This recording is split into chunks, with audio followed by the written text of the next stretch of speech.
नमस्कार, मैं आर.के. जायसवाल और आप देख रहे हैं जनमत की पुकार। हमारे साथ मौजूद हैं कांग्रेस के पूर्व जिलाध्यक्ष मनोज यादव जी। मनोज यादव जी, वोट चोर कैसे हो सकता है? नहीं, देखिए, आपने जैसे पीछे भी देखा भी होगा, राहुल जी ने एक प्रेस कॉन्फ्रेंस करके जिस तरह से डेमो दिया था, वो डेमो उनका अपने आप बनाया हुआ नहीं था। जो भी उसमें उन्होंने निकाला, वो चुनाव आयोग ने उस विधानसभा की हार्ड कॉपी दी थी। उसमें उन्होंने लोगों की टीम लगा के, एक्सपर्ट्स की, 6 महीने की मेहनत के बाद वो निकाला।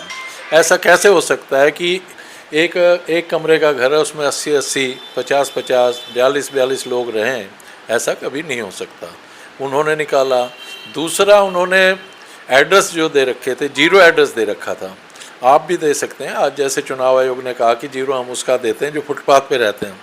चुनाव आयोग से हम पूछना चाहते हैं, जो लोग मकान पे रहते हैं उनकी तो तुम वोट बनाते नहीं, फुटपाथ वालों की कहाँ से बनाते हैं? ये बिल्कुल एक फ्रॉड था।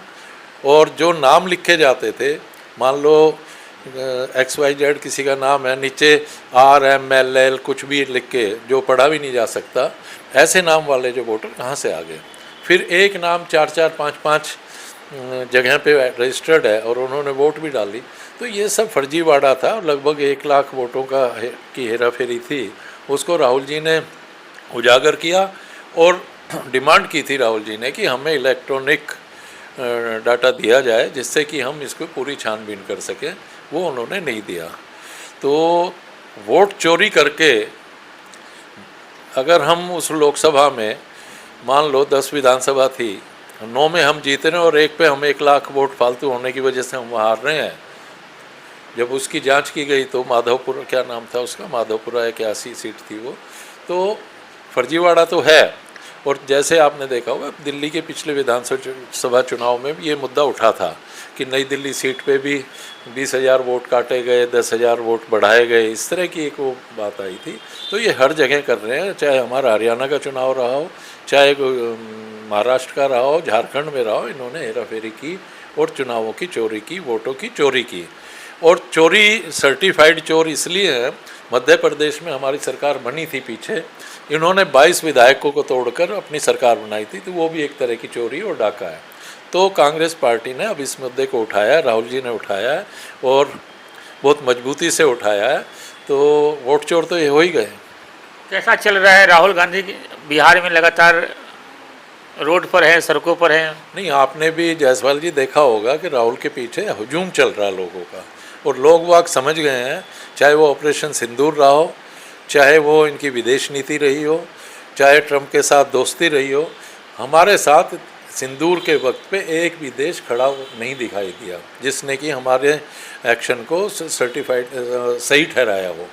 तो अब जो युवा है, पढ़ा लिखा बच्चा है या आदमी है, वो समझ गए हैं कि मोदी जी सिर्फ और सिर्फ अपने आप को चमकाने के लिए विदेशी दौरे करते हैं। विदेश में कोई हमारा दोस्त नहीं है देश का, सिर्फ मोदी के दोस्त हो सकते हैं लेकिन देश का दोस्त नहीं है। उसका सबसे बड़ा उदाहरण है ट्रंप, जिनके इलेक्शन में भी मोदी ने जाके नारे लगाए थे अब की बार ट्रंप सरकार। उसी ट्रंप ने भारत पे पहले 25% टैरिफ लगाया, अब उसको बढ़ा के 50% कर दिया, और डेली वो अनाउंस करते हैं कि हम और इनके ऊपर टैरिफ लगाएंगे। दूसरा, जब ऑपरेशन सिंदूर हुआ तो सीज़फायर हुआ, मानते हैं, ठीक है, सीज़फायर होना चाहिए, लड़ाई में लड्डू नहीं बंटते। अगर हमारा मकसद पूरा हो गया था तो सीज़फायर की डिक्लेरेशन किसको करनी चाहिए थी? या तो भारत के प्रधानमंत्री करते, या हमारा जनरल करता, या पाकिस्तान का प्रधानमंत्री या वहाँ का जनरल करता। ट्रंप कौन है? और ट्रंप ने 29 बार कहा कि मैंने सीज़फायर कराया, मैंने समझौता कराया, और व्यापार की धमकी दे के हम व्यापार बंद कर देंगे, तो ये सीज़फायर कराया। तो इसका क्या मतलब है? लोग बाग समझ गए कि मोदी जितना दिखाने की 56 इंची का सीना बताते थे, वो बिल्कुल एक डरपोक आदमी है। तो विदेशों में डंका बजता है कि उनके सारे कार्यकर्ता कहते हैं कि विदेशों में विश्व गुरु बनने वाला है। नहीं, हाउस में जब क्वेश्चन पूछा गया कि आप ट्रंप का नाम लेके इस बात का खंडन क्यों नहीं करते, तो ट्रंप का नाम तो मुंह से भी नहीं निकलता मोदी के, कहीं का डंका बज रहा है? कोई डंका नहीं बज रहा। सिर्फ और सिर्फ ये एक शो था जो मोदी जी कराते थे, इवेंट था, शो का इवेंट था। मोदी जी कराते थे और अपना डंका बजवाने के दिखाते थे। बाकी मोदी में कोई डंका नहीं है, ना 56 इंच का सीना है, ना उसमें एक चुहिया जैसा दिल है। ट्रंप का नाम तक वो ले नहीं पा रहे, और क्या करेंगे। महाभियोग लाने की इंडिया गठबंधन के सारे हस्ताक्षर अभियान चल रहा है जी। नहीं देखो, महाभियोग चुनाव आयोग के खिलाफ वो लाने की अब बिल्कुल चल रहा है और उसमें लाना चाहिए। चुनाव आयोग ने जो कल पीसी की और जिस तरह से उसकी भाषा थी, चुनाव आयोग को चाहिए ये था कि राहुल जी ने जो आरोप प्रेस कॉन्फ्रेंस करके लगाए थे चुनाव आयोग पे, उसके सिलसिलेवार उसके ऊपर अपनी सफाई देते या बोलते कि हम इसके ऊपर तहकीकात कराएंगे, हम इसकी इंक्वायरी कराएंगे, अगर ये बातें सही हैं तो हम उसको लिस्ट को ठीक करेंगे, पूरे देश की लिस्ट को ठीक करेंगे। तो लेकिन वो उसकी तो धमकी थी, या तो 1 हफ्ते में एफिडेविट दो, नहीं तो ये बात झूठी है, तो राहुल जी झूठे हैं। तो ये तो उसका तरीका नहीं है। जो चीज़ आपने एक डाटा दिया, उस डाटे में जो चीज़ निकल के आई, वो तो उस पर आप अगर इस तरह का व्यवहार करेंगे तो आपको तो बख्शा नहीं जाएगा। महाभियोग विपक्ष लाएगा, महाभियोग में अगर वो नहीं हटते हैं, लेकिन फिर भी कभी कभी विपक्ष की सरकार तो बनेगी हमारी, तो ऐसे अधिकारियों को दंड तो मिलेगा और मिलना चाहिए, मेरा ये कहना है। अगर हम दिल्ली की बात करें तो कैसा 6 महीने लगभग पूरे हो चुके हैं रेखा गुप्ता की सरकार को, कैसे देखते हैं इनके कामकाज को? देखिए, दिल्ली सरकार जिस गाजे बाजे के साथ ये आए थे और जो इन्होंने अनाउंसमेंट की थी, उस पर पूरी तरह से नाकाम है। जल भराव का इन्होंने मुद्दा उठाया था चुनाव में, और सरकार बनने के बाद इन्होंने कहा था कि अब जल भराव दिल्ली में नहीं होने देंगे। और मैं ये कहना चाहता हूँ, आपने भी देखा होगा, दिल्ली में पिछले वर्षों की तुलना में अब की बार दुगना जल भराव दिल्ली में हुआ और दिल्ली की रफ्तार रुकी। तो क्या मतलब है इसका? ड्रेनेज साफ़ नहीं हुई। ये बहुत दावे कर रहे थे कि वहाँ की ड्रेनेज साफ़ होगी, इलाके की ड्रेनेज साफ़ होगी। तो आपने भी देखा होगा, जहाँ कभी भी वाटर लॉगिंग नहीं होती थी और वहाँ पे वाटर लॉगिंग हो रही है, पानी भर रहा है, लोग बाग परेशान हो रहे हैं, सारी दिल्ली की रफ्तार रुकी पड़ी है, डेवलपमेंट रुका पड़ा है। तो दिल्ली सरकार तो जल भराव के मुद्दे पर बिल्कुल फेल है, स्वास्थ्य वाले मुद्दे पे भी फेल है। और अभी आप देखना, बारिश अभी चल रही है, डेंगू का और मलेरिया का प्रकोप बढ़ता जा रहा है। आगे आप देखना कि ये स्कूल के सामने मैं देख रहा था, महाराणा प्रताप में एक स्कूल है, वहाँ पे कई दिनों से जल जमा हो। हाँ बिल्कुल, राम मंदिर के रोड पे आपने देखा होगा, पिछले 10-15 साल से कभी पानी भरा ही नहीं। अब की बार क्यों भरा? क्योंकि नालों की सफाई नहीं हुई, सीवर लाइनों की सफाई नहीं हो रही है, रोड टूटे पड़े हैं। इन्होंने कहा था गड्ढा मुक्त दिल्ली बनाएंगे, हमने 36,000 गड्ढे भर दिए। कौन से गड्ढे भरे?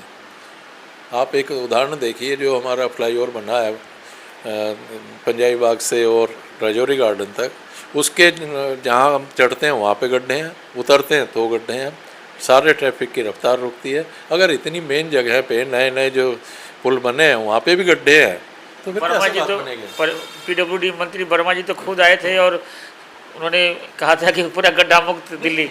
आप देखो ना, वर्मा जी तो इस पर भी गए थे, बहादुर रोड वाली रोड पे, मुंडका गए थे, मुंडका के खुद हैं, और मुंडका भी वो गए थे। मुंडका की हालत क्या है? मुंडके पे इतना पानी भरा जो 5-6 दिन तक नहीं हो रहा। ट्रैफिक पुलिस के जवान बेचारे अपनी पैंट ऊपर करके नंगे पैर में पानी में खड़े हैं कि कोई गड्ढे में गाड़ी ना गिर जाए, आदमी ना गिर जाए, उनको ट्रैफिक को कंट्रोल कर रहे हैं। तो इनको तो शर्म आनी चाहिए ऐसे उस पर। वो अपनी जो उसका गांव है वहाँ पे नहीं सड़क ठीक करवा पाए 6 महीने में, तो और करेंगे क्या? किस तरीके से मोदी जी ने कल इतना बड़ा उद्घाटन किया है। नहीं, मोदी जी उद्घाटन कर रहे हैं तो उद्घाटन हो रहे हैं, तो उन सड़कों में गड्ढे भी तो कितने बड़े हो रहे हैं। मोदी जी कहते हैं हमने सैटेलाइट से और बड़ी स्टैंडर्ड वाली नई टेक्निक से सड़क बनाई है।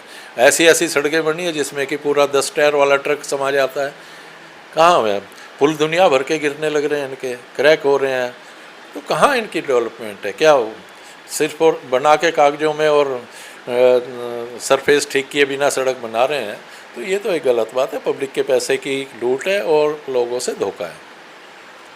तो हमारे साथ बात कर रहे थे पूर्व जिलाध्यक्ष मनोज यादव जी। मिलते हैं किसी और खबरों के साथ। नमस्कार।